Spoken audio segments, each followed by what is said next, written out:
Dolphins thirsty, they never show no mercy. On the field or in the game, Miami knows how to play.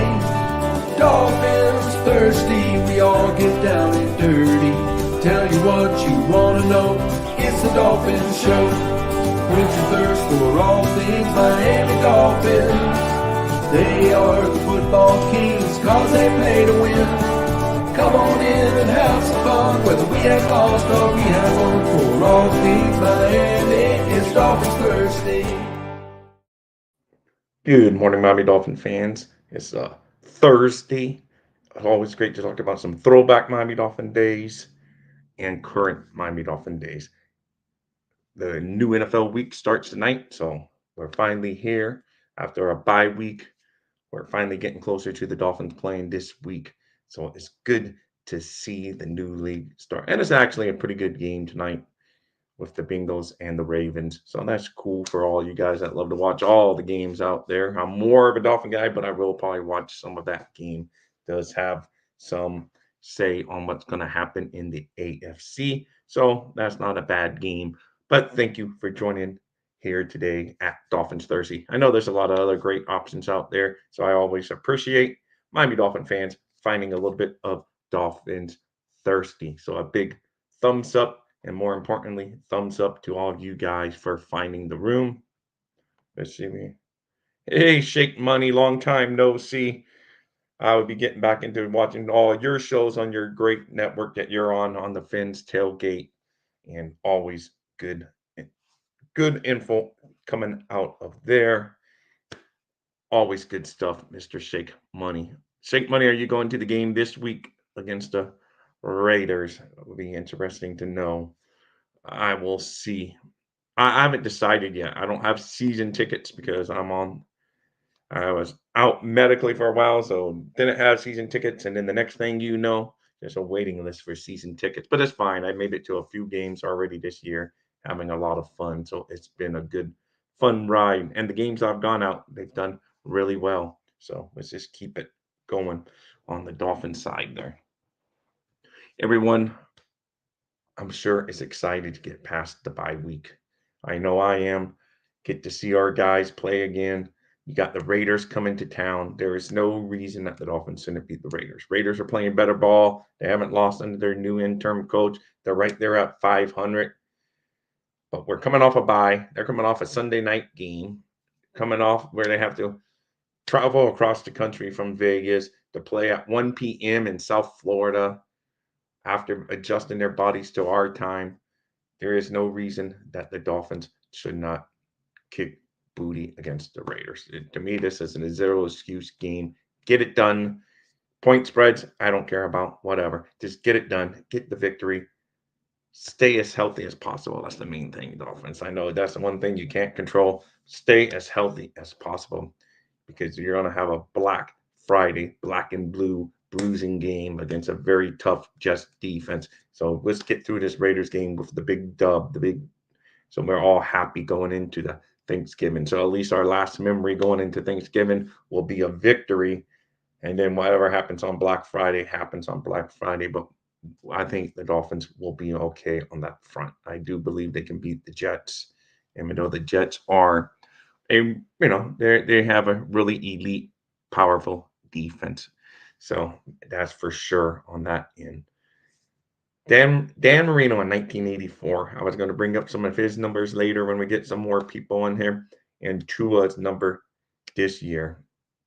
It when you compare those two seasons, it really puts 1984 Dan Marino into him in more of an amazing pictures because as well as Tua's playing this year, Marino numbers from that year are way up, and it's crazy. When I went and checked out the stats to compare, because I was thinking, oh, maybe Tua's going to be en route to break Dan Marino's record. Tua's having a great year, but man, the numbers that Dan Marino put up in the mid 80s when you could kill the quarterback and you could bump and run on the receivers all day long. It's just amazing the numbers that Dan Marino put it back up in the day. It's really exciting. Hey, Moya, a big fence up to you. Thank you as always. Always appreciate when you drop in the room. Always good to have you. So anyway, After having the off week, it's back to talking all about Miami Dolphins actually having a future game this week against the Raiders coming to Hard Rock Stadium. Like I mentioned at the top of the show, there is no reason that Miami should lose this game. Everything's in our favor. You're at home against a team that just played a Sunday night game against a tough Jets defense. Have them traveling across the country to play our Miami Dolphins at 1 o'clock. So there's no reason that Miami shouldn't get their seventh victory on the season. Put that game behind Kansas City. Get over it. Get back in the winning side, and things should work out. Hey, new attitude and Ender. Big fins up to you guys. And we're just getting going here. Talk a little bit about our Miami Dolphins and even some throwback stuff for you, Ender. I was thinking how Tua's playing really well this year, Ender. It got me thinking of my teenage years and remembering how great Dan Marino was in 1984. And then when I compared those numbers to Tua's numbers that he's on track this year, Marino's numbers even become more impressive. It's just crazy on that front. I will share some screens later to show for the people that can remember. Let me see. Sorry. Share screen and tab. All right. Uh, I will go to that later. Hey, hooked up Joe and everyone. He said, but thank you, Joe, for coming in here, and that's great. Again, another great team member, as I like to call you guys. Trying to find out my share screen here, Chrome tab. Let's see, two. Let's see, guys. I remember just like Miss Fins, it takes a little moving around so you guys can see everything. Okay, yeah, you guys can't see that. Gotta play with these square screens here. Let's see, full screen. Let's see. Now you should be able to see it. And I'm gonna go back. So Tua is averaging 289 yards per game this year. 289, which is a lot. It sounds great. And you're like, holy moly. And then you go to Dan Marino, and then you see he averaged 317 yards a game and a 108 passer rating. Let's see, passer rating. But that's where Tua does well. Let's see, Tua is right up there near him. Let's see, Tua's is 106.4 on that. And then the yards per game, like I said, that's just where it's crazy that Marino had those numbers. So I was thinking, oh man, Tua may break some of the Dan Marino's 1984 records. I don't see that happening. That's not taken away from Tua at all. That's just that's just showing that he is having a great season. But man, I just put more magic on what Dan Marino did back in the day. That's just crazy, man. I don't think Dan Marino's 48 touchdown pass. I would love it because that means Tua goes on the tear. Marino had 48 touchdown passes that year, over the 5,000 yards. Tua, even if the extra game is not on quite on that pace to, I thought maybe the 5,000, because 5,000 has become more commonplace in the NFL. When Marino did the 5,000, he was actually the first quarterback ever to go over 5,000 yards in a season. Now it's more commonplace just because of different rules, and now they're even become more commonplace probably because there's 17 games, but it's still a great accomplishment, not taken away from the young stars of today, but it's just a little bit didn't. Yeah, no, you're right. Marino didn't have all the breaks like QBs have today as well. Error for error. No one would be better than Dan, the man, taking everything. No, I agree, man. I agree. And that's 100%. Hey, shake money again. Big fins up to you. So it's just showing that, man, I can't believe Dan Marino to this day has that record for the Dolphins. But Tua, I think, is going to maybe have the second best season of a Dolphins quarterback if he can keep this up. I'm just talking stat rise. A lot of it's going to be, to me, I'm more of a bottom line guy. And you could say, well, Marino never won a Super Bowl, so you're not a bottom line guy. But based on the whole career. He got us to the got us to the Super Bowl, got us into a lot of playoffs. If Tua does that, get us to the Super Bowl, get us to a lot of playoff wins, more power to him. That's what I want because I root for whoever's wearing the aqua and orange at that moment. And right now, Tua's our quarterback. And if Justin Herbert would have been drafted by the Dolphins, in stages of Justin Herbert. So I do admit I have a little phony in me. You know, I'm like Joe Rose. I can admit I got a little phony in me. I will root for whoever's on my team, and that's just how I roll. But I will be real if they have a sucky game. I would tell you they had a sucky game, but I will still root for them because it's just, you know, when you've been a Dolphin fan as long as I have, and Joe, I think's up there in a long time like that, it's just how we roll. But do I want the Dolphins to win a playoff game? Yes. Like I said yesterday, if the Dolphins do not win the AFC East this year, I would still be a fan. I'm not going to say that. I'm still going to wear my aqua and orange stuff, still root, but it would be a big, big disappointment if the Dolphins do not win the AFC East. Not only are the Dolphins playing well, Bills have taken some steps back. The Jets lost their big franchise quarterback they signed in the offseason in the first game of the season. So those teams have their woes. So we got to take advantage of our foes and go out there and win this. Keep doing what you're doing, Miami. I'm going to pound this in the table because it will be a very big disappointment if I don't want to be in the hunt. I want to be the guy that's in our team being the division leader. Oh, I know, man. Believe me, Shake Money, I know. I rooted for all those guys, man. I'm a fool for Miami Dolphin guys, man. I was one of those guys that bought um John Beck and Chad Henne rookie cards thinking they were going to be the next great thing. And, you know, now they're collecting dust and I can't give them away. So, you know, it's just like, hey, I don't even touch them now.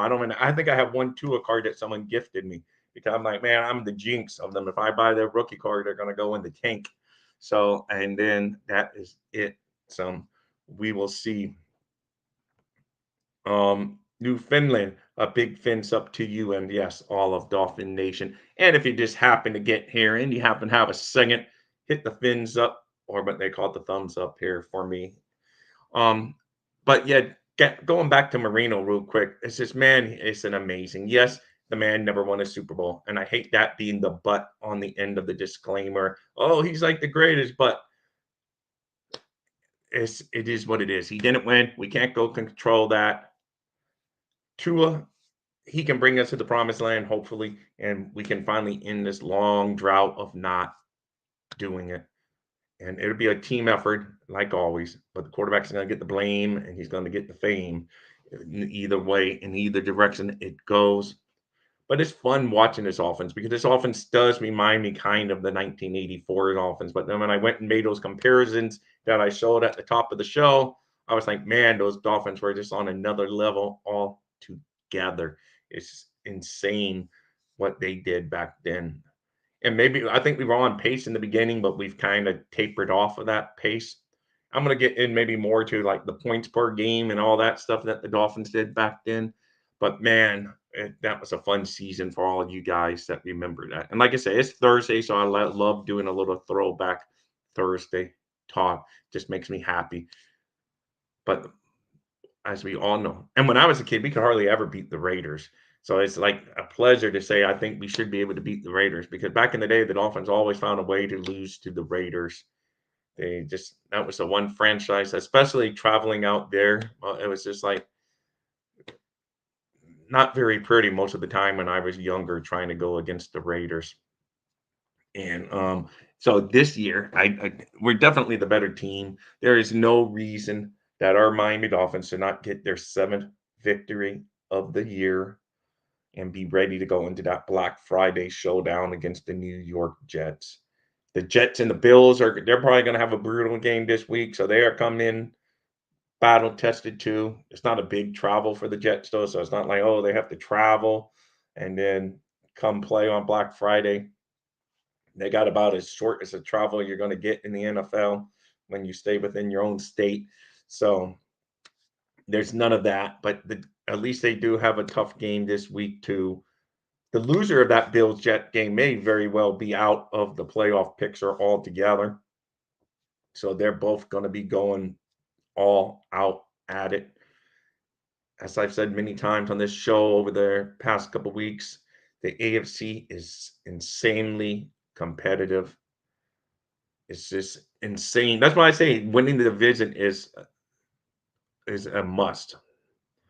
Yes, Shake Money, Cleo Lemon, and John Beck. That's why I even said I never bought Cleo Lemon cards, I'll admit, but I did buy John Beck rookie cards. And like I said, they're collecting dust. You can have them if you need any bonfire, Mister Shake Money. Oh man, see, I can Shake Money and people can behind the best QB you see. No, I know there is nothing, and some people can say they behind the best QB you see. I don't know. I like I say, Tua's doing really well, and he is the best. Now, is that a big barometer, the best since Dan Marino? Not really, because I guess the next up there would be probably Ryan Tannehill. I don't know, some they are Jay Fiedler right after Marino. Chad Pendleton came in for 1 year, got us to the promised land, but his arm was a noodle at that point when we got late in the season. And it was just about to fall off. And competitive guy, though, good winner, got us to the playoffs, but that was one of the one and done years, unfortunately. That was one of the one and done years. But Chad Pendleton's a real nice guy, though. So I was in there throwing the noodle. He would actually go when he was in living in South Florida when he played for the Dolphins. His kids were playing at the same park my kids played, ball at, and he would just talk. He was just like a regular guy, man. Talk to everyone and all of that. So really cool. But yeah, I think he was just injury prone, unfortunately. But he was one of our for one season. He gave us good Dolphins football. He fell into our lap, and that worked out for us. Yeah, no, you're right. Newfoundland can't fall behind. As I guess you're saying we've seen since. Evan, hey, good morning, Scotty. Evan, as great as it season, like I said, that Tua's having, still falls behind that 1984 Dan Marino season. As good as the season as Tyreek, going to fall behind as far as touchdowns. I don't see the touchdown record getting broken on this Throwback Thursday. We're talking, Scotty, about some old stats. So I don't see Mark Clayton had 18 touchdown receptions, not just overall touchdowns. 18 touchdown receptions, and that's what he did in 1984. The rushing touchdown record by Ricky Williams is 16 touchdowns, and I do believe Mozart could pass that record this year. I don't see Tua passing Dan Marino's. He could though. He's right there, not far off, and he has the extra game. If you do it per game, it comes very close to getting to the over 5,000 yards, but not quite. So, but he can up that because you get a couple big yard games in there. He could get that. So we will see.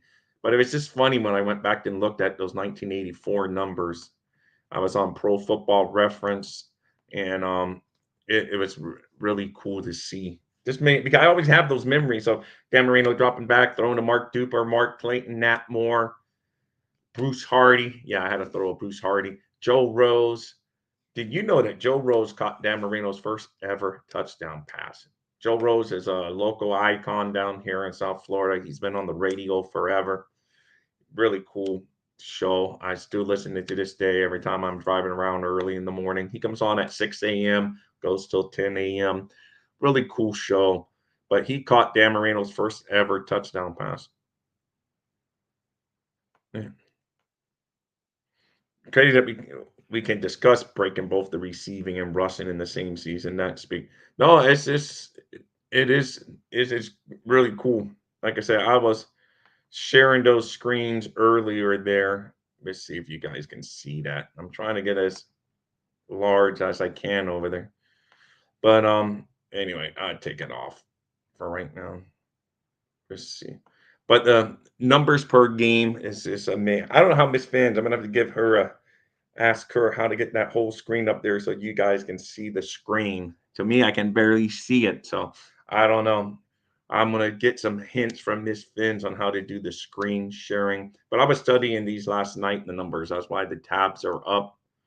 And when I saw her share screen, I'm like, oh, maybe I could do that. And then I'm like, well, I don't know how she does it. I know how to get it going, but to have it seen by your guys' eyes, I'm gonna have to figure out. But like I said, Tua is averaging 289.9 yards per game this year. Scotty. Dan Marino that year averaged an insane 317 yards, point 0.8 yards per game in 1984. Yes, 317 yards, point 0.8 yards per game that Dan Marino averaged that year. That's just really, when I looked at those numbers, I'm like, that's insane. Hey, Dad Dean, the big fins up to you. Scotty, all you guys, I always appreciate when you guys roll into Dolphins Thirsty, and it helps a lot. Yeah, no, it is. That is incredible when I saw those numbers. And like I said, I remember I was like 15 years old probably that season. And but man, that was like the most fun I ever had as a Dolphins fan to this day. Then I did go to the in 1985. The Dolphins broke my heart again, but that year they lost in the AFC Championship game. But in 1985, they gave me one of my best regular season moments of all time. They beat the Chicago Bears while I was at the game on Monday Night Football. So that was a great, super experience. I went to the game this year when they put up 70 on the Broncos. That will always be a memory. I went this time. I took my teenage son, and I gave him that experience of being able to remember a fun game. Yeah, in the grand scheme of things, was it important or whatever? As for the Dolphin game in 1985, I would say was important because we kept Chicago. If the Dolphins hadn't played the Bears that year, the Bears would have gone undefeated, just like the 72 Dolphins. So by the football gods putting the Bears on our schedule that year, having to come to Miami and play in the Orange Bowl on that magical Monday night, we kept them out of undefeated land. They're not in Perfectville. There's still only one in Perfectville. So that is great on that front too.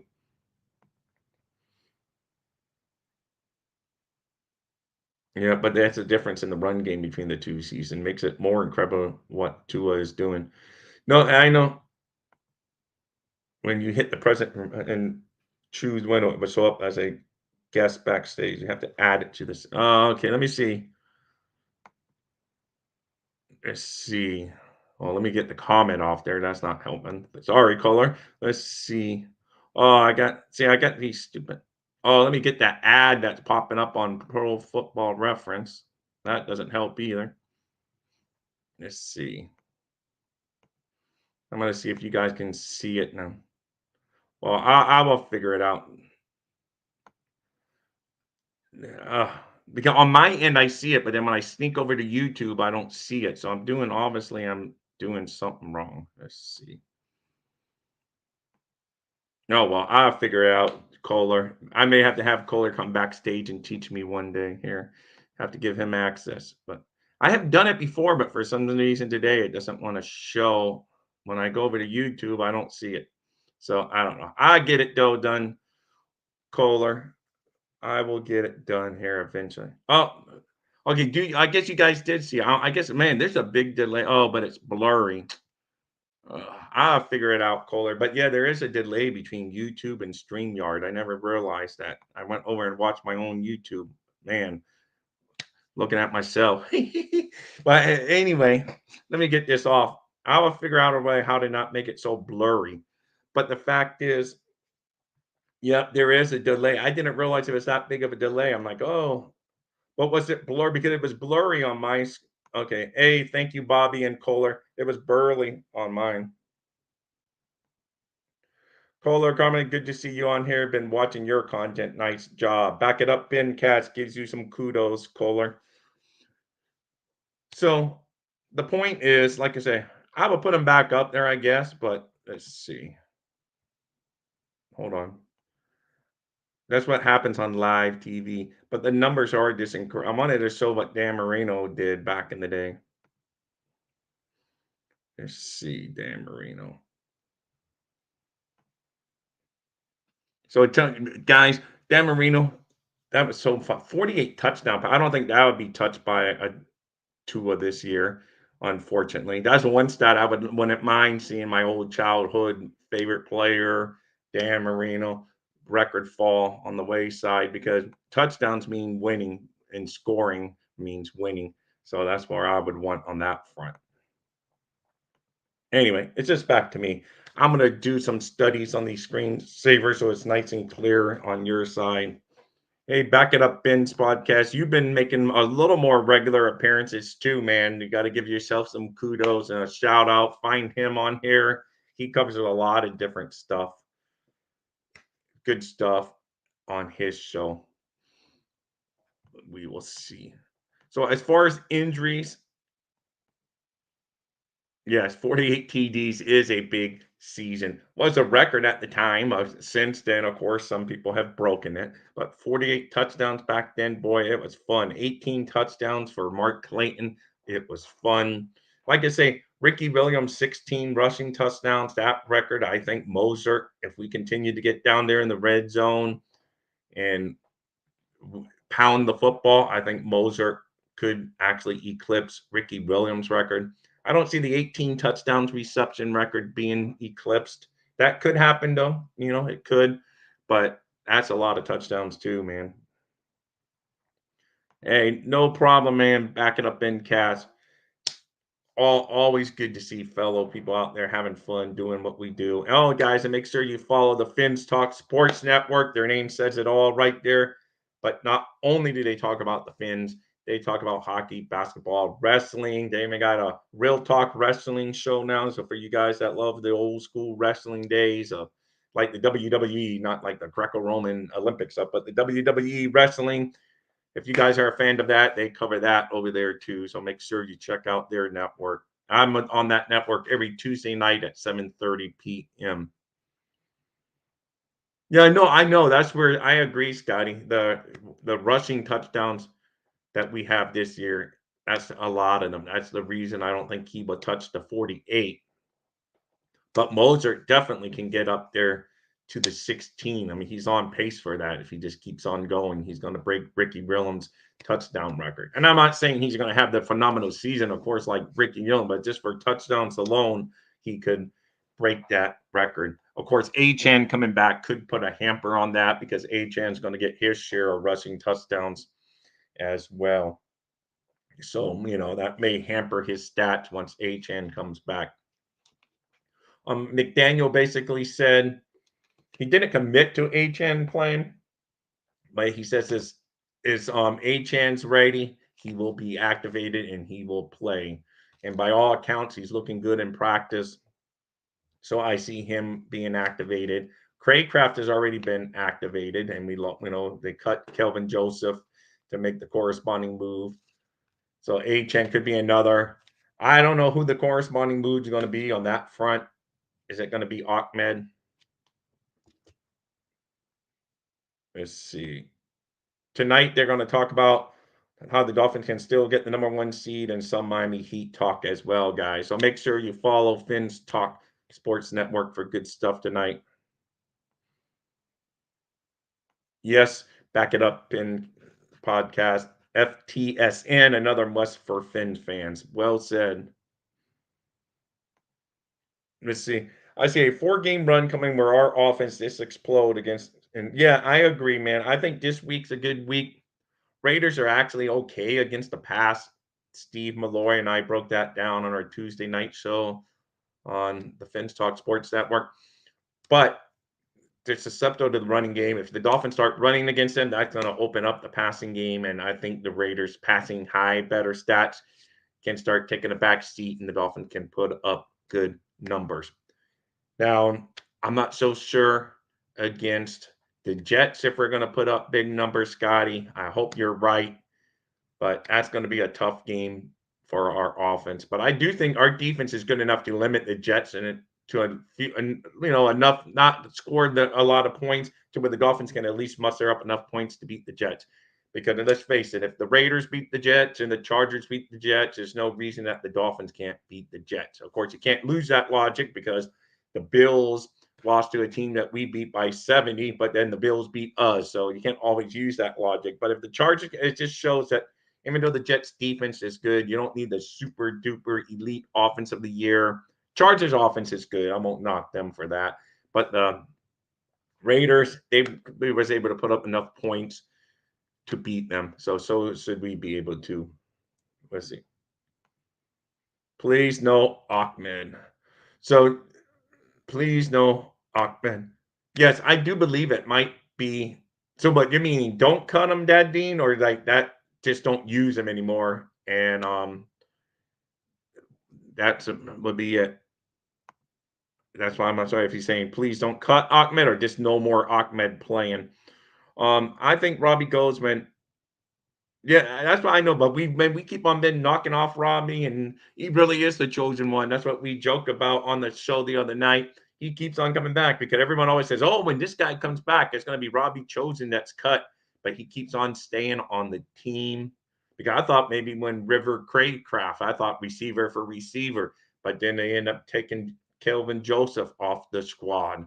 So who are they going to bring when Achan comes back? It's going to be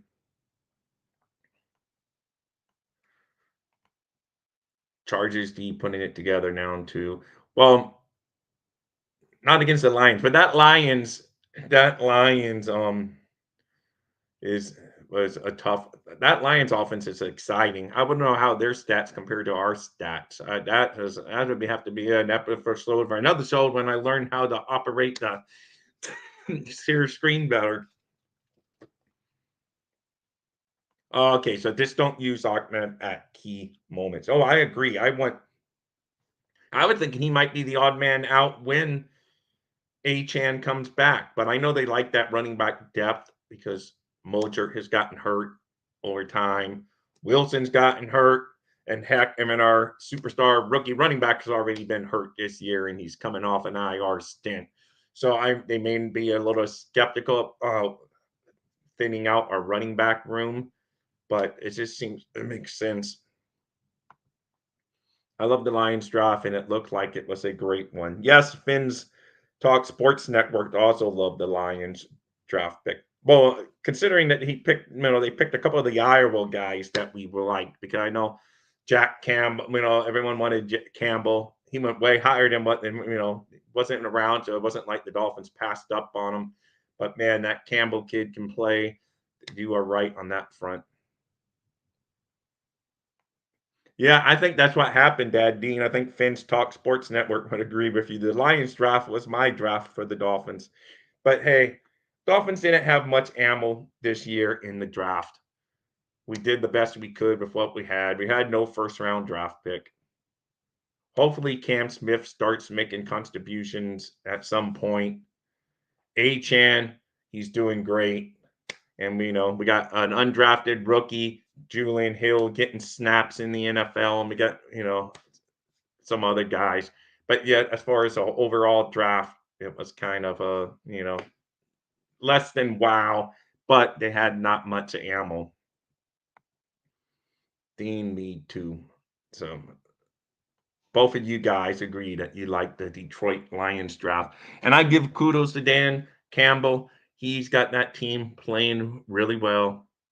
They took one on the chin a couple weeks back against the Ravens. That could have been easily the start of their downward slide. But no, they went in there and won a nail biting game against the Chargers.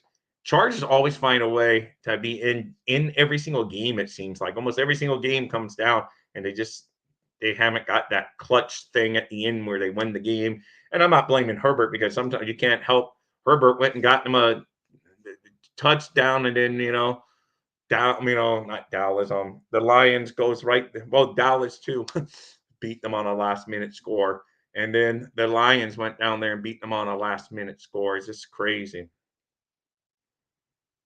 Hey, I always say it'd be nice to see a Detroit Lions and Miami Dolphins Super Bowl. That would like shake the football world up. Two teams that haven't won playoff games for decades, making it all the way to the Super Bowl. And you know what? It's not that far fetched, even though it sounds like a movie. It sounds like one of those scripts in a movie that the two underdogs both make it. But I don't know who they would have win in that script. Probably the freaking Lions. So I don't want that script. So because they're even the bigger underdogs, a lovable guy from Motor City. with the, we're just the flashy Miami Dolphins that spent big money. With the Chargers roster, they should be in every game. No, you're right, man. The Chargers are, and they are in every game. They just don't get over the top. That game against the Lions could have gone either way, and Dan Campbell really rolled the dice, went for a fourth down to keep the clock going instead of kicking a field goal from there. But he knew that probably Herbert would go lead the team to get enough points to win. So it was a gamble that paid off. If that doesn't pay off, Dan Campbell's asking all kinds of questions. That's just how you always play the result. But the result was his gamble played off, and the Lions won that game. But our own coach, Mr. Mike McDaniel, he's a gambler in his own right. I almost expect the Dolphins. If it's like 4th and 2, 4th and whatever, I'm in a 4th and 6. I almost, depending where they are on the field, I almost expect the Dolphins to go for it. He has that much confidence in his team. I love it. Does it come and bite us in the butt sometimes? Yes. But overall, I like it because it shows he has confidence in the offense and he has confidence in the defense. If we don't get it, he has confidence the defense won't give up, at least 7 points. So I like it all the way around. So I'd be more concerned about seeing the Lions than the Niners or the Cowboys. Yeah, right now I'm with you, Newfoundland. The Lions are no joke. They're putting up great numbers. It's crazy how what they're doing this year. It's crazy what they're. It's just, hey, it is insane what the Detroit Lions are doing so far this year, as far as putting up numbers. Really good team. I know they went and got spanked, but I'm not going to laugh at them getting spanked by the Ravens in Baltimore because we got that very game coming up in the near future. Down, I mean, well, relatively speaking, the near future. We got them coming up this year in the season in a few games. So I'm not going to laugh at the Lions getting spanked in Baltimore. Dolphins have been on the bad end of many games up in Baltimore. That's why last year's special victory where we were getting beat and it just looked like another bad game up in Baltimore. Tua pulled some magic and we put up the F it pass, as Mike McDaniel called it, and we just went and we won a football team, and it was a lot of fun. Yeah, Lions gassed our defense on the ground. Yeah, no, that was a tough game last year. We were able to get away with the W. That's the first game I kind of saw Mike McDaniel get mad at. That's a famous game that he walked down the sideline and told his coach, not using the word I'm going to use, but he goes, effing fix this.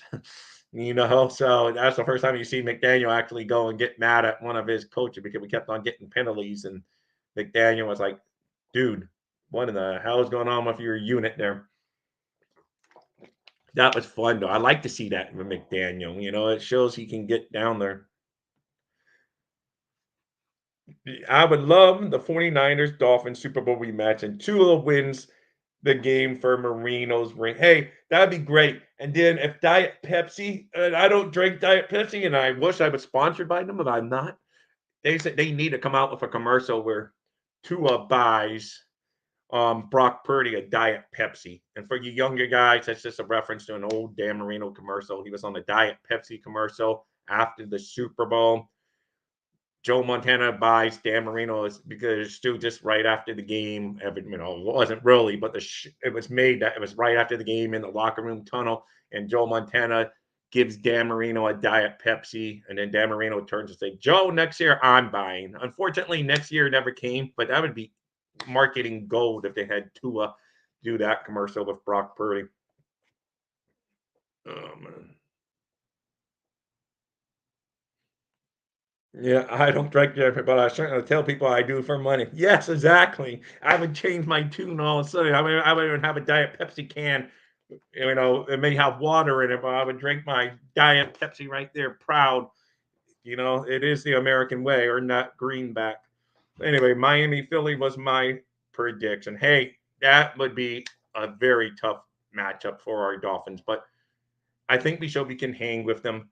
That was just a game, again, very tough ask going to Philadelphia on Sunday Night Football. But good teams bounce back. They got their one. It'd be fun that we go and get our one in the Super Bowl. That's the only one that anyone will ever remember at the end of the day. There you go. Coke Zero can steal their commercial. That'd be fine. Someone needs to do it though. That'd be great. That was a fun commercial back in the day. And not fun, not for me because I'm the Dolphin fan. But at the time, I was thinking he's right. I thought Marino for sure was going to be in multiple Super Bowls. I had no doubt. Of course, I was like 14, 15 years old, like I said, but I had no doubt I was going to be seeing the Dolphins in the Super Bowl multiple times. And guess what? We haven't been in the Super Bowl since that day. Man, it's horror awful, man. We haven't been back since that day. So that's crazy. Uh, So you want the rematch of the Eagles and the Dolphins. Like I said, I don't mind. That's fine, man. It's not like the Eagles are unbeatable. Hey, if we get to the Super Bowl, it means we're playing well. We're doing awesome. Something's aligned or right in the world, or some people that aren't Dolphin fans are thinking, what's happened? The world is not knocked off axis. But to me, we will be back to where we need to be. I know my old boss, my chief back in the day, he always used to say, man, because he was old enough to remember this 1972 perfect season, but he goes, man, I think we curse ourselves forever. We're getting paid back all those years. The way he used to say, he's a diehard season ticket holder all these years. But he would always say, man, I think that sometimes that 72 season is like a curse. It's like we sold our souls to win those Super Bowls, and then we never got really back to the prom. We've been to the promised land a couple times, but lost in those Super Bowls in the 80s. I mean, he's not serious, of course, but he jokes about it. He loves those 1972 Miami Dolphins. He was there all the time. He was young, as he would say. He was a kid back in the day, but it was good.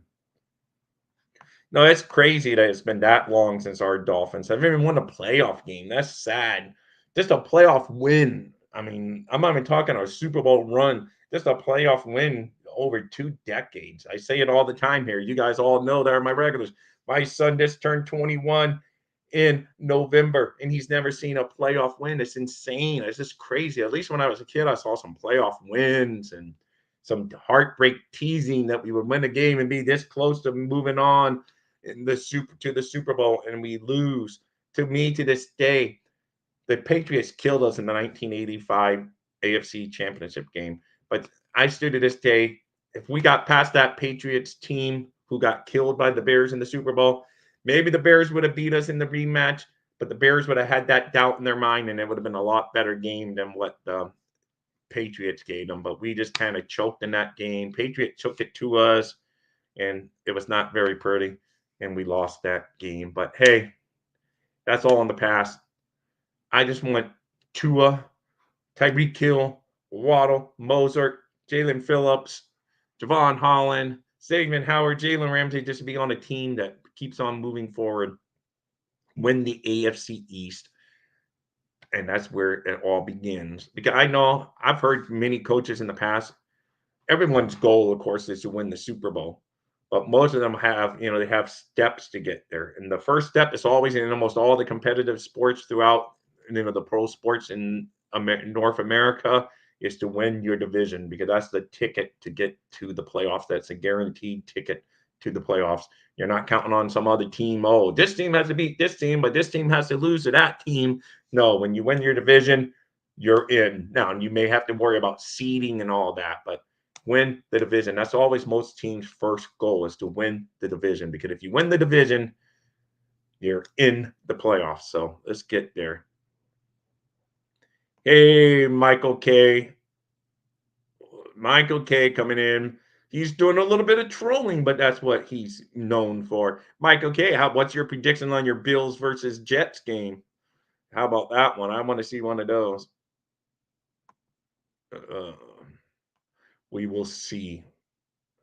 I don't see that I don't see the Raiders winning by 10, Michael K, but it's okay. You can always talk your trash in my room. You're welcome, sir. But I don't see that happening this week. So, but of course, I don't think you would ever predict the Dolphins to win. The Dolphins could play a little league football team, and you would say the Dolphins aren't going to win. So, McDaniel said it too. Winning the division is the yes. There you go. He did say that yesterday, Scotty, and I was happy to hear him say that because that is the goal right there.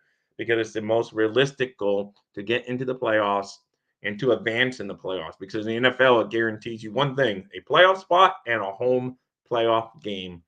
No longer a bye to the first couple best records. Only the top seed gets that, but it's okay. Maybe on the Finns Talk Sports Network, you'll be able to see them give their reason why the Dolphins do have a good chance to be the number one seed. But to me, winning the AFC East is imperative. The Bills suck.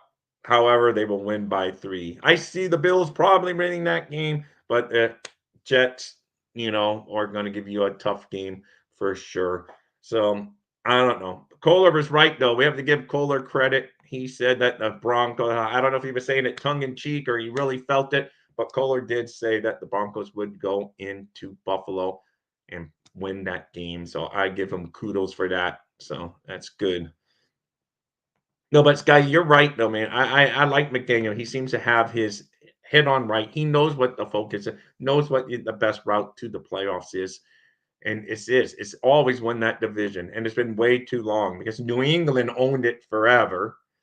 Buffalo's been written out the top spot for the past 3 years. So I would give them a little ownership, but more like renting it. Because at least when New England was winning it, they went on and won some Super Bowls. But we will see. Yep, Dolphins are 85% to win the East. Bills are at 14. That's it. Just keep on increasing those numbers each and every week. Get the W's. I don't care if it's against the teams that you're supposed to beat. I don't care if they play my son's high school football team. Who cares? Just beat the team you're supposed to beat. That's what you do. Good teams beat the teams they're supposed to beat. This ask the Bills. They were supposed to beat the Broncos. I'm sure they wish they would have. It doesn't always happen. So beat the teams that you're supposed to beat and get a couple against the ones that you might not be favored against. At some point, you're going to obviously in the playoffs, you're going to have to beat a team with a winning record, and you're going to have to beat a good team to advance and advance and advance, and to get the ultimate where our guys are holding the Lombardi and the confetti's coming down in aqua and orange. You have to beat good teams, but hey, yep. Yep. W's collapse of wave. No, just keep on, man. Just keep on keeping on. Keep on going against those teams. To me, you should beat the Raiders and you should beat the Jets. Just a few weeks ago, I was really, really about that. I'm not as worried about the Jets game going on Black Friday. I'm not going to guarantee you a victory by any stretch of the imagination, but I'm not as scared as I once was about that game because I've watched other teams just do enough on offense. I mean, unless Zach Wilson all of a sudden becomes the guru that people thought he was coming out of the draft, and he was had all this great potential, he's going to get some scrambles against us, but make him beat us with his arm. If you can take Wilson and stop the running game, you know cover Wilson and stop the running game as best as you can, you should win that game pretty easily. But the Raiders are on the docket this week. And I think we should be able to beat the Raiders. Like I said, I'm not going to break that game down until tomorrow, but they're all overall their numbers are not that great. They are pretty good against the passing, like I said. And that Crosby guy, he scares me. We talked about him a little bit yesterday, Scotty and stuff. That guy scares me. Max Crosby, he gets after the quarterback. That's going to be Austin Jackson protecting him. Austin Jackson's done well this year. He seems to line up against the right tackle a lot. So we're going to see how Austin Jackson handles this guy this week and see what we can do. But I think Austin Jackson's played way above our expectations. Now, this would be a real test to his improvement. Can he hold down Crosby? I'm sure he would have help. They would have some people probably chip at him and whatever. But there's going to be times he's going to have to block him one-on-one, and he's going to have to be up to the task.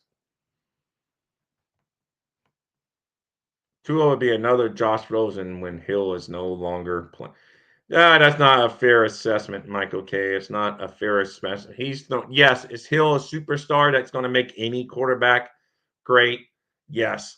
Did Jerry Rice make Joe Montana better? Yes. Did Mark Duper and Mark Clayton make Dan Marino better? Yes. Did Diggs make Josh Allen better? Yes. So come on, Michael K. Let's do fair comparisons, man. Let's be fair because that's you can true of almost every single quarterback. Maybe Tom Brady he won some when he didn't have any, but his best year stat wise was when he had Moss. So, but let's not kid ourselves. Outside of some of those quarterbacks like Brady, most quarterbacks. Patrick Mahomes was, yes, they won a Super Bowl, but he had Kelsey and he was still good. But a lot of those years, he had Tyreek Hill too. So let's not just pretend ourselves what, what wasn't fair about it. You just, yeah, but that goes about all. You're making it sound like it's just Tua. That only Tua would digress if he loses his, like Josh Allen wasn't bad before he got Diggs. So that's what I'm saying. That's where I'm saying this. Don't throw one guy making it like it's only Tua, Michael K. That's all I'm saying. I'm not saying it's not true. Those you do need good receivers. Uh, let's just see how much winning and greatness. No, no, I'm just saying, Michael K. That all you know what I'm saying, Michael K. That let's say New York Times has 89% to win the East. It goes up to 90% if we win the next two. Oh, that would really be great.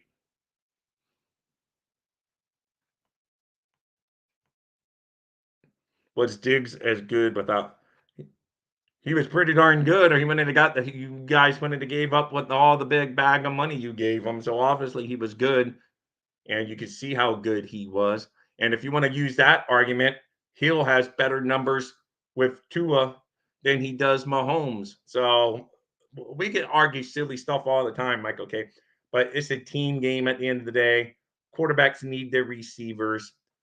And for you to sit there and say that like Tua's a bad quarterback without Hill, that's an unknown. You do not know that. There's no proven way to say that. So, yeah.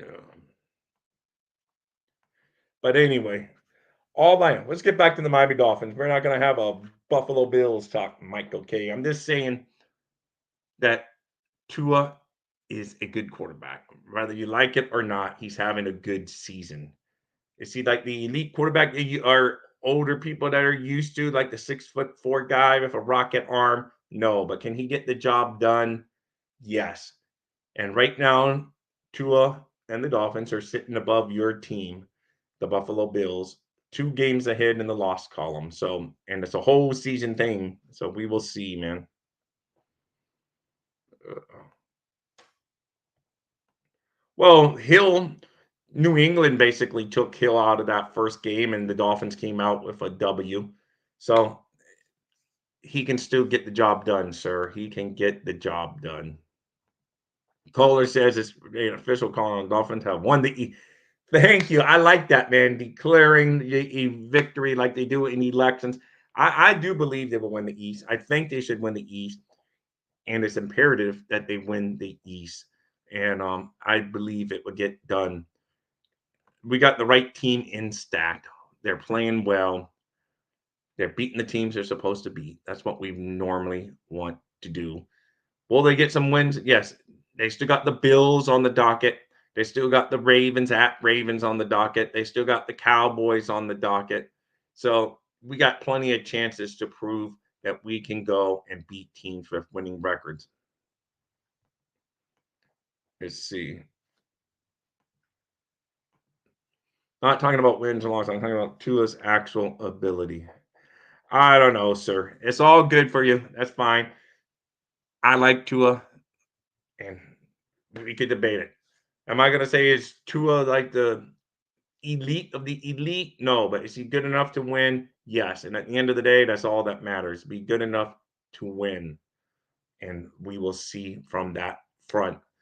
And I think he's good enough to win. And remember, I grew up with the Dan Marino era, going against your Jim Kelly eras and Joe Montana and all these quarterbacks that were really up there in the top echelon of all time. But I still like Tua. Is he like the perfect package if you're going to just build a quarterback in a lab like you would a baseball player? You know, it's like Otani was built in a lab somewhere. In football, would you build a quarterback to be like Tua if you were building a lab? No.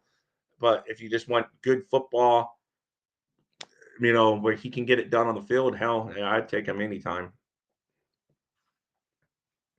His true ability is being a true pocket passer quarterback, something Trash Allen would never be. Thank you, Moya TV, for your talking about that. I don't know, Michael K. You just don't like Michael K. I mean, Tua probably because he's a Dolphin. If it was Justin Herbert, the Dolphins had been drafted, you would be saying the same thing about Justin Herbert. I don't know if you can take your bias away from the Dolphins and look at reality. That's the you probably were saying Dan Marino was bad back in the day. So I don't know. That's the thing I don't know, Michael K. Maybe you do. Maybe you think you don't have that bias, but I think you got a bias against the Dolphins. Oh, let's see. Oh, yeah, I already got that comment. Anyway, guys, I just looked at the time, man. It's flying. I didn't even get to do all the comparisons of the old 1984 Miami Dolphins I were going to do. But man, if you guys have a minute, go look at some of those stats on Pro Football Reference. Other websites have it too. Pro Football Reference is the big one I use all the time when I do my trivia questions and all that stuff. There's like all kinds of great. That's why I verify it. Some of it's on my brain that I know, but then I go verify it on Pro Football Reference. So I don't have wrong answers for you guys in my trivia questions. So another great site to take a look at. And you're going back to the art of the pocket passer is underappreciated in today's game. Yes, I agree with that too, Scotty. It's changed because a lot of these quarterbacks, they run around, they get things done with their legs and they scrambled, and I understand that. But at the end of the day, doesn't matter how you get to the end zone. The Dolphins are putting up a lot of points for a reason. Yes, the numbers might be skewed a little bit because we put up 70 against the Broncos. But when you're averaging what the Dolphins are averaging per game, something's going right. I don't care if you're still playing guys in the NFL that are getting paid to stop you, getting paid to knock the crap out of you. So I don't care about who they've played. All these guys are getting paid and they always come to win. And the Dolphins have taken care of these teams, not only by squeaking their teeth, they've taken care of these teams like this legit, where you're already thinking the game's over by the third quarter type stuff. That's taking care of business. It's what the Dolphins have done all season. If they continue to do that, the Bills' reign on top of the AFC East will be over after 3 seasons, and it would be great in my book. Not so great in one of my commenters here in this show. Well, that's back in college, sir, if he wasn't considered for the Heisman. You know how many Heisman Trophy winners have gone on to do nothing in the NFL and not even be drafted that high? So it's a prestigious award, not taken away from the honor of winning the award, but that's doesn't always mean the best player.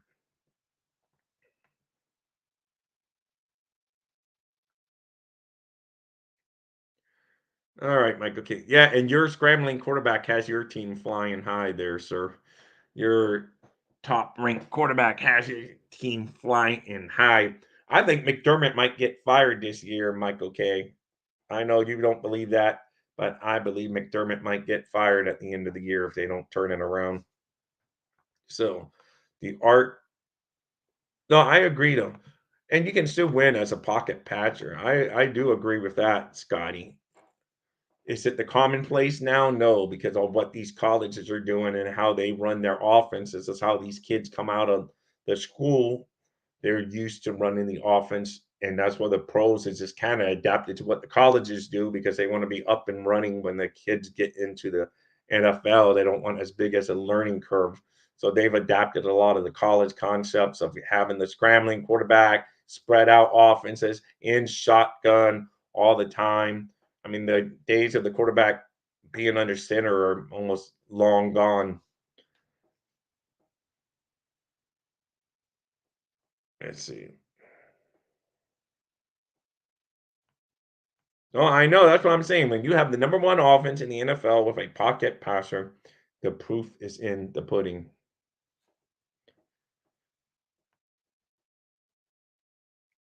Name the last pocket passer to win it all. I thought you said it wasn't about winning. Tua, I mean, you were. I mean, Tua, Michael K. But it doesn't matter. The Dolphins are playing well, guys. Let's just enjoy our Miami Dolphins. He can cry about his Buffalo Bills. That's fine. Like I say, everyone's welcome in here. I'm like Miss Finn. Let anyone that wants to come in, they want to take jabs at our favorite team. That's fine. Michael K says Buffalo Bill fans won't even let him in their room because they always block him. But I'm sure there's some Buffalo Bills telecast that would take you gladly too, Michael K. You should go give it better to talk positive in life than always the negative. Why don't you go talk positive about your Bills? Talk about how you're still a good team, how you're going to beat the Jets this week and get back on the roll and all that good stuff. That's what I prefer doing than wasting negative energy. Come on, Michael K. You seem like a cool guy overall, but you love to talk the Dolphins down. I don't know why you like just like the Dolphins so much. You got the Jets and the Patriots. I don't know if you dislike them too. I don't know if you just don't like the fact that we all get to look, that the Dolphins play in sunshine or something. I don't know because there's a lot of fans from around here that live up north and they don't hold that against the Dolphins. I don't know if Dan Marino gave you a dirty look back in the day or something. But for some reason, you don't like you're like ultimately hard because as much as I dislike the Bills, I will give them kudos if they go out and they play well. I will talk bad about them if they go and play bad. That's just how I roll. So I'm not going to just pick on the Bills because I hate the Bill because it's pointless. Uh, yeah, but doesn't Sam Howell have an extra game on him? Uh, let's see. I'm like, one can be dispatched during a bye week. That proves the point. Yeah. Thank you, hooked up Joe. Thank you. That's what I was saying. Because I don't think. Let me go look for. Let's see real quick here. What's the Redskins? Sorry, Commanders record. Commanders are. Yeah, they've already played their 10th game. They're at 2-8. I mean, they are at 4-6. So they've already played their 10th game, sir. So he has a whole extra game. We can go look up. Well, I don't really have the time now, but I can look up yards per game and see who's ahead on that. So that is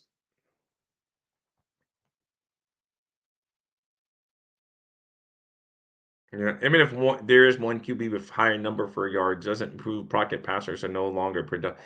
I agree, Joe. That's the thing. I don't know why the hate against pocket passers. There's always more ways to win an NFL game. Before we know it, an old school running team probably end up being that. Everyone will start trending that way again because people will just gear their defenses to stop the pass. And then an old school running game that runs the ball more will start being the best team in football. Things are always changing in the NFL. People are finding new ways to win, changing against the trend, and things happen. So because we're all saying, "Oh, it's always a passing game from now on until here until life," but until all the defenses get so adept at stopping, because now a lot of these great athletes are becoming cornerbacks and defensive backs instead of receivers. And then you're going to have lighter defensive linemen to get to the quarterback quicker. So some teams going to say, "Oh, we're just going to go old school and just smash a mouth up the middle." So you can never say. But right now, there's a trend, offensive ear football. All the teams are hiring the young offensive coordinators. So yes, that's the trend right now. But I've seen this turn around before, where you're like, "Oh, this is no longer going to be this way. This is the only way to win. This championship defense win championships and grounding out the ball." But now it's, people are airing it out, and that's great. But things can change again. It's just, the Ravens just a few years ago basically run, you know, all on defense. I think this Raiders game may end up being a big running game. Right? Yes, I agree. And the weather. Well, I'm hearing the weather might not be that bad come game time, Joe. It's finally getting a little bit better, but actually today it's a little clear. Man, yesterday was nasty. And they closed the schools. My son's off school today because it's rained a lot. I don't want to be one of those old guys, but man, they changed. Man, when I was in school, other than a hurricane coming through South Florida, they did not close schools for a little bit of rain. I know they said it was flooding, and it's more based on being able to get the kids that go on the bus. They weren't going to be able to get out and about because of the bus. Some of the buses couldn't get to the school, and they thought it was a hazard. So I understand, but man, I don't know. It used to rain a lot when I was back in the day, and they never closed school other than, like I said, for a hurricane coming through. But all of Broward schools are closed today. That could be cool then. Oh yeah, that would be the Dolphin. That would be cool if the Dolphins can fix Pittsburgh and Dan Marino's hometown. Yes, Dad Dean.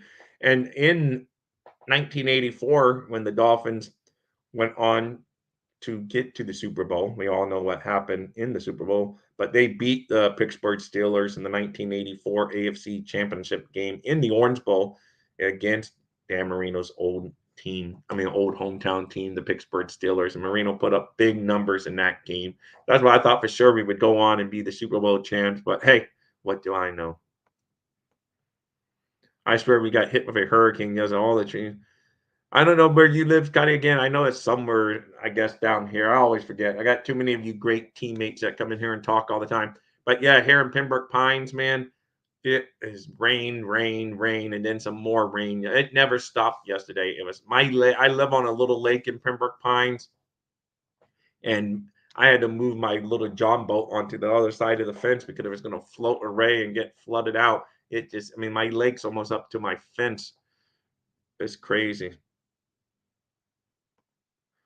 I just got high wind. Oh, okay, Martin County. All right, that's right. I remember that. I always say because my sister lives in Port St. Lucie. I do remember that now, Jill. That you're from that far out from where my sister is up there. Well, guys, it's another end to the show. You guys rock. If you haven't done so already, I would love a big thumbs up because you guys rock. Most of you've already done it. A little smaller crowd today, but that's okay because we got our Miami Dolphins. And Michael K, if you're still in here, just hit the thumbs up. I mean, if you're not a Dolphin fan, how about that? We see. I swear we got hit. Okay, I just got a high wind warning. Okay, I'm caught up on all your guys thing. But yeah, Dad Dean, that would be nice. Hey, thank you to you too, Joe. Big fins up. Great seeing you in here, and appreciate all you guys coming. Now let's just hope our Dolphins keep on winning against the teams that they're supposed to be beaten, and we'll be fine. We should be fine. I hope Scotty's right, and we start racking up big offensive numbers over the next couple weeks. That would be nice because that would mean that one of those is against the Jets. If you can put up good numbers against that defense, you can put up good numbers against any defense. So that should be a good time to roll. All right, guys, let's get out of here. Big kudos to all of you guys. Fins up. And as my partner Steve Malloy would say, Dolphins #1, baby. Dolphins #1. Dolphins thirsty, they never show no mercy. On the field or in the game, Miami knows how to play. Dolphins thirsty, we all get down and dirty. Tell you what you want to know, it's the Dolphins Show. Quench your thirst for all things Miami Dolphins. They are the football kings, cause they play to win. Come on in and have some fun, whether we have lost or we have won, for all things Miami.